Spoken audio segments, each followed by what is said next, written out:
बिस्मिल्लाहिर्रहमानिर्रहीम। अस्सलाम वालेकुम प्यारे पाकिस्तानी। उम्मीद है आप जहाँ होंगे खुश होंगे या खुश रहने की कोशिश कर रहे होंगे।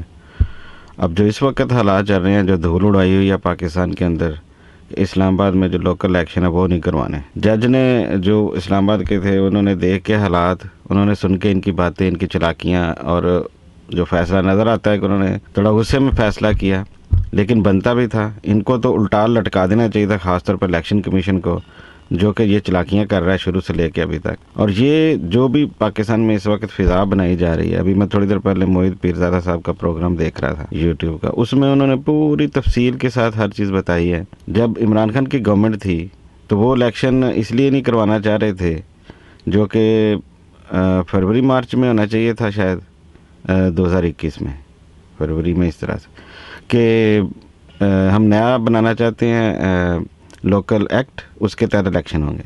और वो मौत थी सारी पार्टियों के लिए कि नहीं बनने देना। और इलेक्शन कमीशन भी अड़ा हुआ था। एक तो वो जो थी, जो मशीन बनाई थी वोटिंग के लिए, क्या कहते हैं, इलेक्ट्रॉनिक मशीन का मसला था, वो उस पर नहीं इलेक्शन कमीशन कराना चाह रहा था, और एक्ट चेंज नहीं करना चाह रहे थे किसी किस्म का।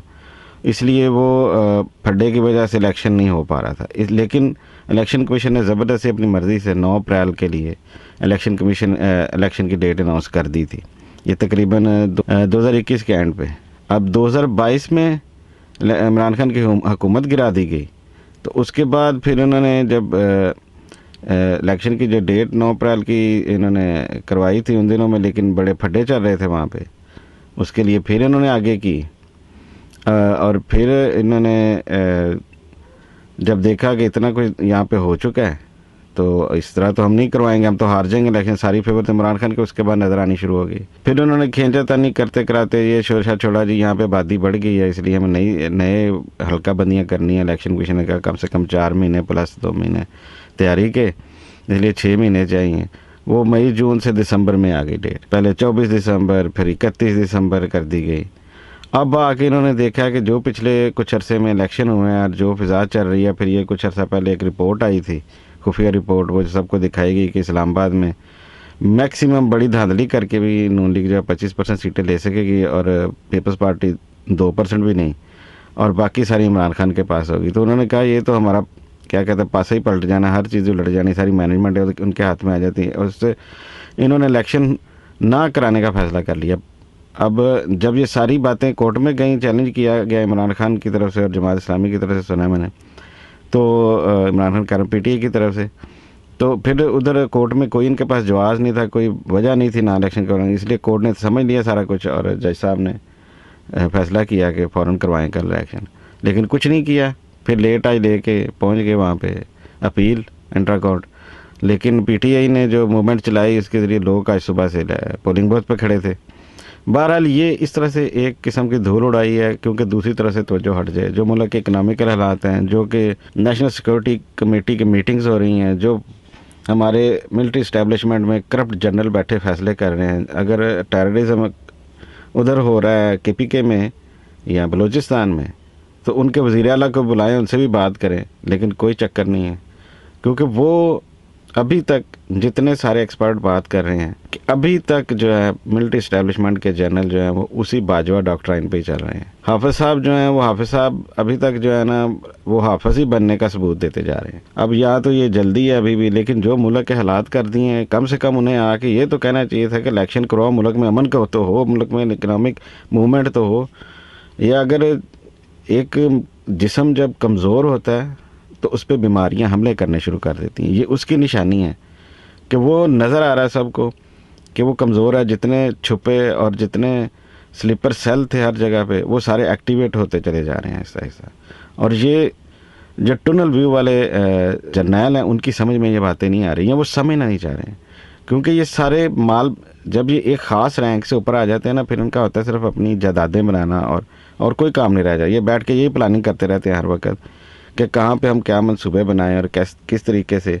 इसलिए इनको फिर कहीं पे जो है ना प्रॉपर्टी डीलर भी कहा जाता है। वो पता नहीं क्या क्या इन्होंने चक्कर चला लिए हैं हर जगह पे, और इन्हीं के अपने रिश्तेदार यानी कि बेनामी करके। इसलिए उस वक्त जब रियलिटी, पहले भी बात कर चुका हूँ कि जब पनामा स्कैंडल आया था, उनमें ये जर्नल्स की भी जायदादें आई थी, जजों की भी आई थी, لیکن صرف پولیٹیشینس کے اوپر دباؤ ڈالا ہو گیا، اور خاص طور پر نواز شریف پہ. اس میں تو کوئی ایسی شک والی بات نہیں ہے کہ اس سے زیادہ کرپٹ تاریخ میں کوئی نہیں پیدا ہوا آج تک. لیکن کہنے وہ اس لیے چلا رہا تھا کہ میں تو ڈاکو ہوں اوکے، لیکن مجھے کیوں نکالا، باقی بھی تو ڈاکو ہیں، ہم سب مل کے ڈاکے مار رہے تھے. اس کو تو پتہ تھا. اس لیے پھر آخر کار جب اس نے باجوہ کا نام لے کے دھمکیاں دینی شروع کی تو پھر انہوں نے جو ہے نا اس کو کہا کہ ٹھیک ہے، ہم اندر کھاتے ڈیل شروع کر دی. خاص طور پہ کیونکہ باجوہ یہ ملٹری اسٹیبلشمنٹ جو ہے وہ ایک خاص پلان بناتی ہے نا ہر دفعہ. اب وہ چاہتے ہیں پیپلز پارٹی کو موقع دینا، اس کے لیے انہیں وہ کیا کہوں، میرا یہ کہنے کو دل نہیں کرتا، وہ بلاول پہ بہت دل آیا ہوا ان سب کا ہے. تو یہ سارے اب میں کیا کہوں. بہرحال اس کے ذریعے جو سازشیں کروائیں اس نے وہ بھی اب اوپن ہو چکا ہے. جو حقانی فائلز آ چکی ہیں، حقانی باجوہ فائلز کے ذریعے وہ بھی اسکینڈل اوپن ہو چکی ہے. یعنی کہ ہر چیز کھل چکی ہے. لیکن اب ان چیزوں کو دبانے کے لیے یہ ایک دم سے الیکشن کا ہوا کھڑا کر دیا. سارا میڈیا 99% تو بکا ہوا ہے سارے کا سارا. یا ان میں سے کوئی 2 بندے جو ہوں گے وہ ملٹری اسٹیبلشمنٹ کے دباؤ میں ہوں گے. ملٹری اسٹیبلشمنٹ مل کے یعنی کہ جو جنرلز ہیں یہ خود فوج کو بدنام کرتے ہیں، اور جب ہمارے جیسے لوگ نام لیتے ہیں تو کہتے ہیں آپ لوگوں کی جرت کیسے ہوئی کہ آپ نے فوج کا نام لیا. حالانکہ یہ آپ فوج کے کندھے پہ بیٹھ کے ہر قسم کا کرائم کرتے ہیں. اس ملک کو ڈبو دیا. غریب جو کسی نے، میں وہ ٹویٹ دیکھ رہا تھا کہ جب غریب کوئی یعنی کہ چھوٹے رینک کا بندہ ریٹائر ہوتا ہے فوج میں سے تو وہ جا کے مانگتا پھرتا ہے، اور جو جنرل ریٹائر ہوتے ہیں وہ جا کے بادشاہ بن جاتے ہیں، وہ امیر کبیر ہو جاتے ہیں. یہ فرق کیوں ہے اس میں سارے؟ کیونکہ وہ جو نیچے بیٹھا ہوا لوگ ہیں، جیسے میں اس دن ادیر راجہ صاحب کا پروگرام سنا تھا کہ ایک تو اب یہ جس طرف لے کے جا رہے ہیں سسٹم کو، یہ جس طرح سے جکڑا ہوا ہے یہاں تو بغاوت ہوگی.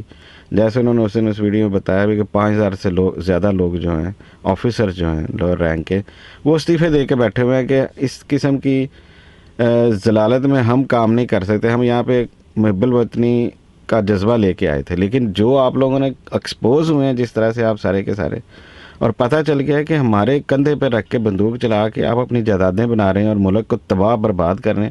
آخر ان کو بھی امیدیں ہیں کہ ان کی بھی نسلیں آگے سے ترقی کریں. پاکستان ترقی کرے گا تو سب ترقی، لیکن چھوڑیں گے جونکوں کی طرح جو چپکے ہوئے ہیں، جو بار بار سے راؤنڈ اباؤٹ پہ چکر دیتے چلے جا رہے ہیں، اس ملک کو آگے بڑھنے ہی نہیں دے رہے ہیں.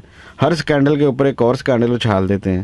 اب پھر سے عمران خان کو کہ یہ اس کو ایلیمینیٹ ہی کر دو، اور ان کے پاس کوئی طریقہ نہیں نظر آ رہا کیونکہ یہ چاہتے ہی نہیں ہے اپنا قبضہ چھوڑنا اس ملک کے اوپر. یہ ملٹری اسٹیبلشمنٹ ڈی اسپیٹ جتنے کرمنلز ہیں، جو اس نے ادیر راجہ صاحب نے شاید وضاحت کی تھی کہ 15 سال کا اگلا پلان بنا کے چلا گیا باجوہ تقرریاں کر کے. لیکن یہ کب صفائی ہوگی وہاں پہ؟ لیکن اندر والے لوگ ہی کر سکتے ہیں، ورنہ ایک اوپن بغاوت سری لنکا جیسی یہ بھی پاکستان افورڈ نہیں کر سکتا. انہیں خود چاہیے کہ خود صفائی کر لیں اس سے پہلے کہ عوام نکل کے صفائی کرے، کیونکہ یہ کچھ بھی کرنے کو تیار ہیں. یہ جو اوپر جنرل بیٹھے ہیں نا اپنی عیاشیوں کے لیے، ہر وقت شراب اور نشے میں ڈوبے رہنے کے لیے، یہ D G I S I لانتی کردار جب سے آیا اس ملک کی بالکل ہی بازی لگ گئی. جنرل فیاض حمید تو جو کر رہا تھا اتنا وہ بھی نہیں تھا عمران خان اور پاکستان کے ساتھ، وہ بھی اپنے مقاصد میں تھے سارے. لیکن اس نے آ کے ندیم انجم نے کراچی سے زرداری ڈاکو کا ساتھی بن کے اس نے تو بالکل ہی تباہی اتار دیا ہر چیز کی. یہ ہے ابھی تک کے حالات و واقعات. اس کے ساتھ ہی میں اپنی بات ختم کرتا ہوں. پاکستان زندہ باد، پاکستانی قوم پائندہ باد.